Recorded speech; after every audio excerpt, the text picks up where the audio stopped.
You know, when we talk about history, we think in terms of Columbus discovering America. If you're like I was when I was a little kid growing up, why, Columbus discovered America, and we have a holiday on October the 12th every year that we celebrate the discovery of America. One day, I was traveling with my wife in Illinois, and she looked over at me and she said, well, would you like to visit one of the pyramids here in Illinois? And I said, pyramids? And she said, yes, there's about 7 or 8 of them here, and not far from here, just a few miles, is one of those big pyramids. And I said, well, who built it? And she said, well, nobody seems to know.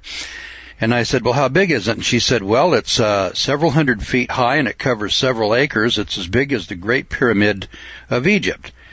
And I was amazed. I'd never heard of such a thing. I said, here in Illinois, there's a pyramid?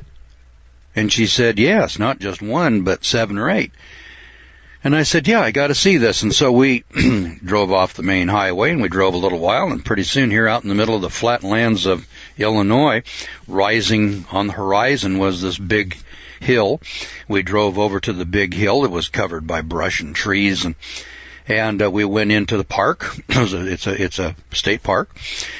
And paid our fee, and we walked in. I stood at the bottom of it, and I looked at this, and I said, why is it that I have been educated in America, went to the public school system, and here is a monument 400 feet high, sitting in the middle of a cornfield, covering about 15 or 20 acres of ground, a humongous mound of earth.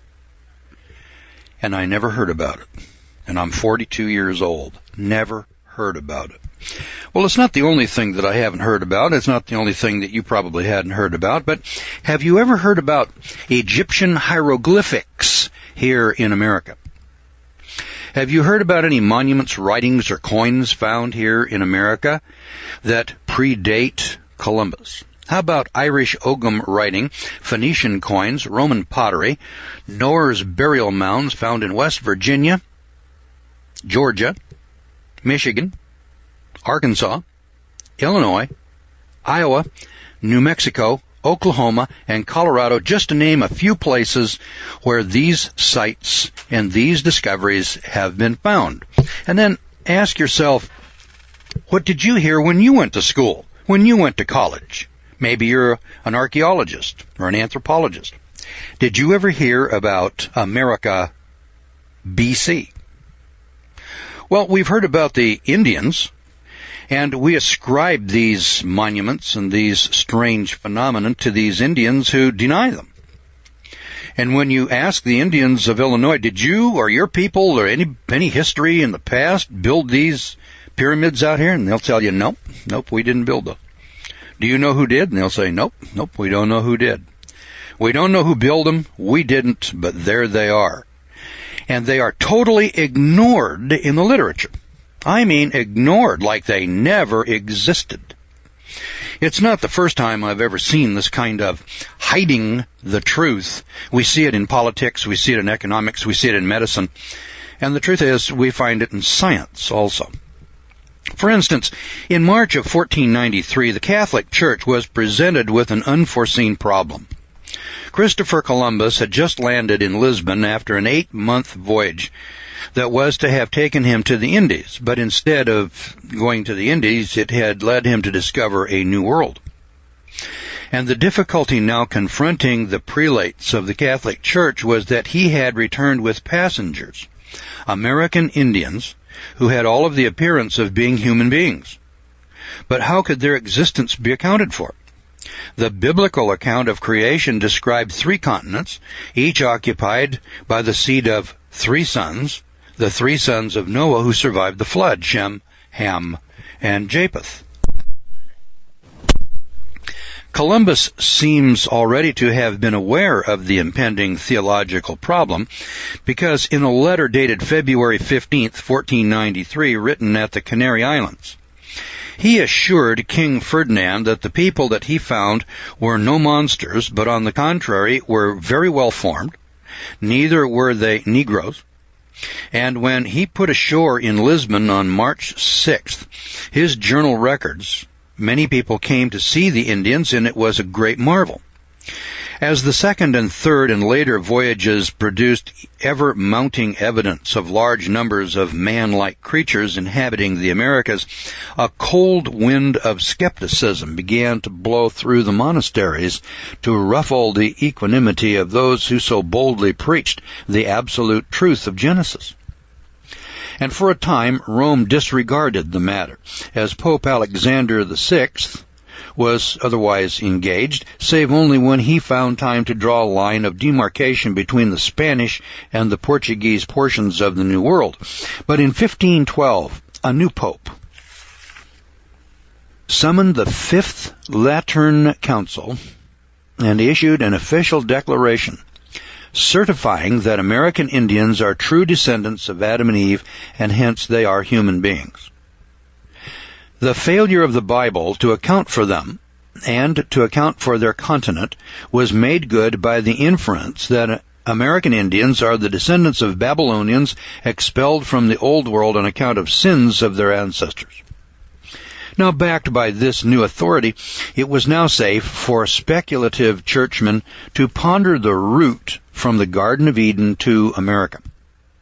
After considering the possibilities that Noah's Ark might have added an American port of call to her scheduled sailing plan, or that angels might have transported people across the ocean, holding them by the hair of the head, like to the prophet Habakkuk, a Spanish thinker, Jose de Acosta dismissed both propositions in favor of transportation by shipwreck and accidental tempest of the weather.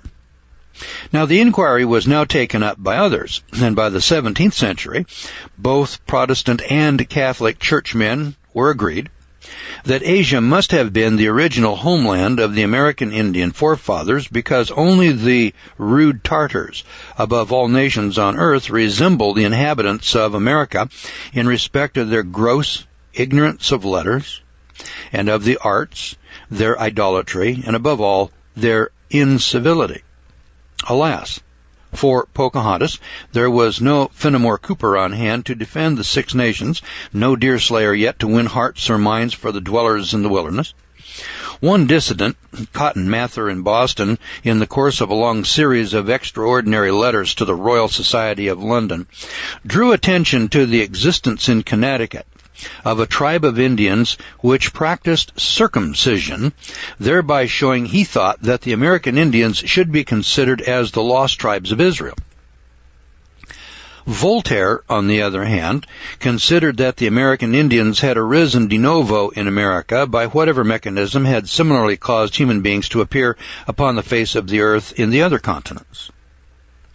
By 1811, such scientists as Humboldt recognized the similarities between some American tribes and those of the Mongol race, and he postulated that the American Indians are descended from a mingling of ancient Americans and later in-wanderers from Asia. Later still, most of the anthropologists came to agree that all American Indians are descended from ancestors that entered the Americas by way of the Bering Strait, and that no European came to America before Leif Erikson or Columbus. Now, in recent years, one lone voice has protested this kind of oversimplification, that of Harold Sterling Gladwin. And in his various writings, Gladwin has repeatedly drawn attention to cultural features and material objects, particularly pottery, that show that American tribes must have had relatively recent contacts with the Old World of Europe and the Middle East, especially with the Mediterranean and with the Orient. The nature of the various art styles to which he drew attention is such as to point to direct voyages between the Old World and the Americas as late as classical times, about 2,000 years ago, or about the time of Christ. Gladwin's views have, until very recently, been strictly ruled out, anathema, and they have been excluded from the college curricula. Now, fortunately, this exclusionist attitude is now considerably ameliorated.